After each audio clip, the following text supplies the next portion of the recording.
ऊपर I card में और नीचे डिस्क्रिप्शन में भी प्लेलिस्ट अलग अलग वीडियो के दिए हैं। एकाग्रता और ध्यान इस संदर्भ में बात कर रहे हैं, क्योंकि हमारे यहां धारणा ज्यादातर लोगों की यह है, समझ भी यह है कि एकाग्रता को ही ध्यान समझते हैं, जबकि एकाग्रता का मतलब ध्यान नहीं होता है। एकाग्रता यह योगा का पार्ट है। योगा के द्वारा ध्यान को पाना या ध्यान में उतरना या ध्यान में होना आसान होता है, लेकिन एकाग्रता ध्यान नहीं है या योगा मतलब ध्यान नहीं है। इसका मतलब एकाग्रता नहीं साधना या योगा नहीं करना ऐसा नहीं है। यह पहली स्टेज है, यह करना जरूरी है, करना ही चाहिए, लेकिन इसके भी आगे जाना होता है। अब एकाग्रता इस शब्द को अगर हम तोड़ते हैं तो एक मतलब अनेक नहीं, अग्र मतलब किसी भी वस्तु का जिस पर हम ध्यान देंगे उस वस्तु का सामने का हिस्सा या सामने का भाग, एक भाग। एक अग्र मतलब भाग, चित्त मतलब एकाग्र चित्त, मतलब जैसे दिए की लौ है, ज्योति पर दिए की चित्त को केंद्रित किया, मतलब दिए की लौ पर चित्त को केंद्रित किया, तो एकाग्र चित्त।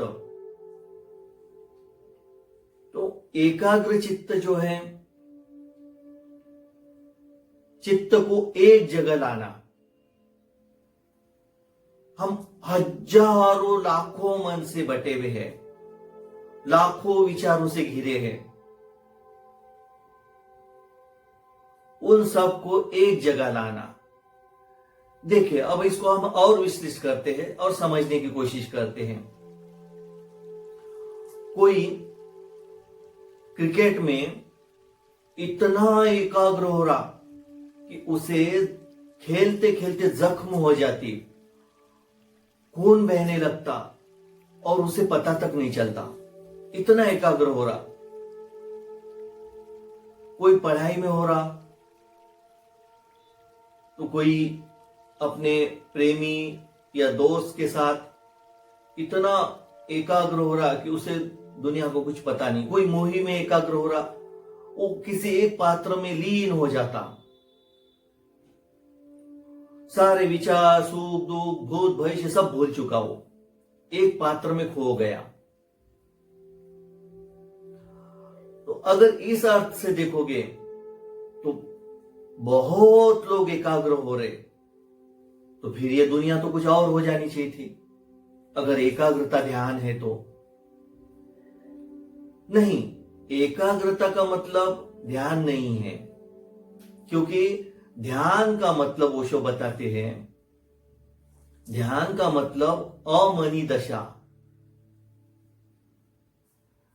ध्यान में मन के पार जाना होता है, जहां मन नहीं, यहां तो मन अनेक मन को एक मन में लाया, और जहां मन है वहां संसार है, ओशो कहते हैं।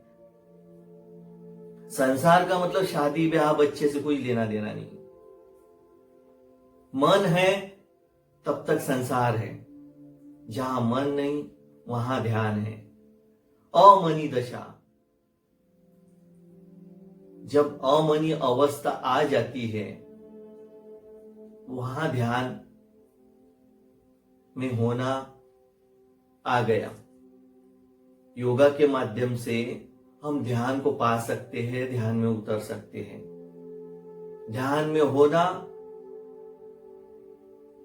और एकाग्र चित्त दो अलग बातें हैं, हम दोनों को मिक्स करते। अक्सर ये होता है, व्यवहार को हम अध्यात्म में लगाते हैं, अध्यात्म को हम व्यवहार में लगाते। व्यवहार और अध्यात्म अलग है, दोनों को जब मिक्स करते तो गड़बड़ हो जाती है। ठीक इसी तरह से एकाग्रता और ध्यान दो अलग अलग अवस्थाएं हैं। दोनों को हम मिक्स कर देते हैं। हम एकाग्रता को ही ध्यान समझते हैं। ध्यान में होना मात्र काफी है। तो थोड़ा सोचिए, बुद्ध को 6 साल, महावीर को 12 साल, 24 घंटे अथक श्रम, 6 साल और 12 साल, भूखे प्यासे लगातार ध्यान साधना, होश साधते रहे, ध्यान साधना करते रहे, ध्यान साधना में लगे रहे और दिन रात होश साधने की कोशिश करते रहे, तब कहां उन्हें फलित हुआ। बुद्ध और महावीर जैसी श्रेष्ठ आत्माओं को, जिनकी नाखून की भी हम बराबरी नहीं कर सकते। इसका मतलब यह नहीं कि कठिन है। बुद्ध, महावीर, ओशो, कृष्ण जैसे जो बुद्ध पुरुषों ने हमें राह दिखाई, उस राह पर हम चलते हैं तो उनके इतने श्रम हमें नहीं करने होंगे। हमें पल में ही होगा, हमें सालों नहीं लगेंगे या जन्मों नहीं लगेंगे। क्योंकि जिस तरह से आपने देखा होगा कि एडिसन ने बिजली की खोज की तो जिंदगी लग गई उसकी, लेकिन तब कहां बल्ब जला सके। लेकिन हमें अगर बल्ब जलाना है तो अब एडिसन की तरह हमें जिंदगी नहीं लगानी है। जिसने बिजली की खोज की उस वैज्ञानिक को पूरी जिंदगी लगा देनी पड़ी, और हमें अगर बल्ब जलाना है, बिजली जलानी है, तो हमें केवल बटन ही दबाना है, हमें जिंदगी नहीं लगानी है।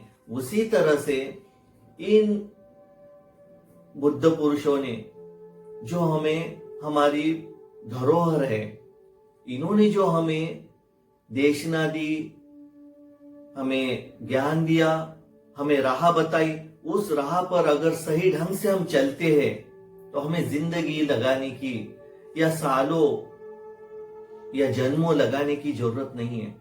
पल में हो सकता है, लेकिन बात है तो सही राह पर चलने की।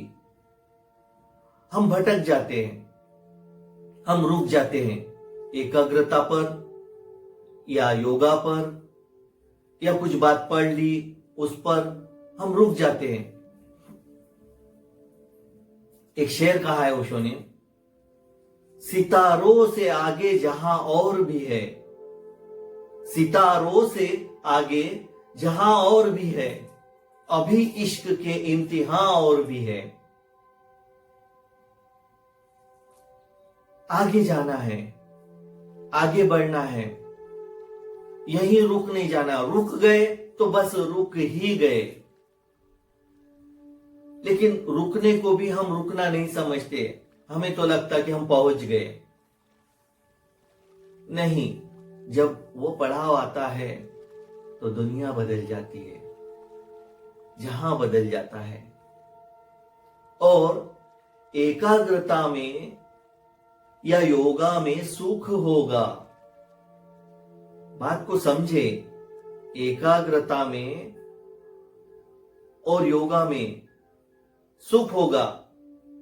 जिस तरह से दिवाली, दशहरे को हम सुखी होते,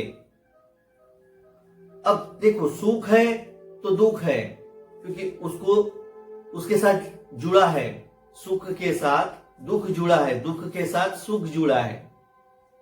हम पेंडुलम, घड़ी की पेंडुलम की तरह डोलते रहते हैं। लेकिन अगर ध्यान में होते हैं, ध्यान पूर्ण होते हैं, तो आनंदित होते हैं। आनंदित व्यक्ति ना तो दुखी होता ना सुखी होता, वो दुख सुख के पार होता। ध्यानी व्यक्ति दोनों के पार होता। इसलिए उसे दुखी या सुखी नहीं किया जा सकता, और उसे पीड़ित किया जा सकता, वो बात और है। इसीलिए सुख को दुख है, दिन को रात है, स्त्री को पुरुष है, इनको शब्द जुड़े हुए हैं। आनंद एक ऐसा शब्द है जो जिसको पर्यायवाची शब्द नहीं है।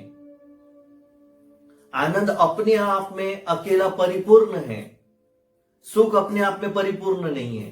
ठीक इसी तरह से एकाग्रता अपने आप में परिपूर्ण नहीं। एकाग्रता का मतलब ध्यान नहीं है, क्योंकि एकाग्रता में आपने चित्त को एक जगह लाया, और चित्त को एक जगह लाना मतलब ध्यान नहीं है।